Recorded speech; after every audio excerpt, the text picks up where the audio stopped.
It was definitely a non-event. I don't think Yellen really wants to disturb the markets at this point. I suspect that she realizes that she is likely out early next year, and she will gladly hand off the task of reducing a $4.5 trillion Federal Reserve balance sheet and the plan to normalize interest rates to someone else.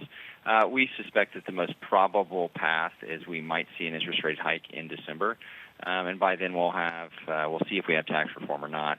Our expectation, the Federal Reserve will do the bare minimum on reducing the balance sheet and interest rates going into the end of the year.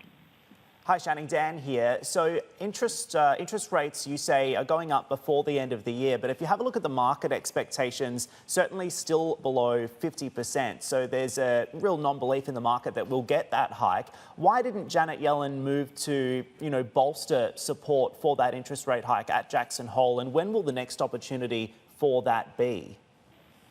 Well, I think there's a lot of uncertainty. And, if you look what's happened in Washington, just look at what the markets did this week. We bounced around on headlines.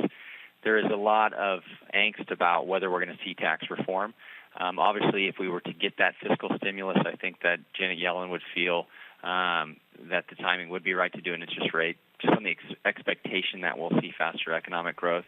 But I think where the Federal Reserve is the inflation data that we've kind of witnessed over the last 12 months really hasn't picked up to their expectations.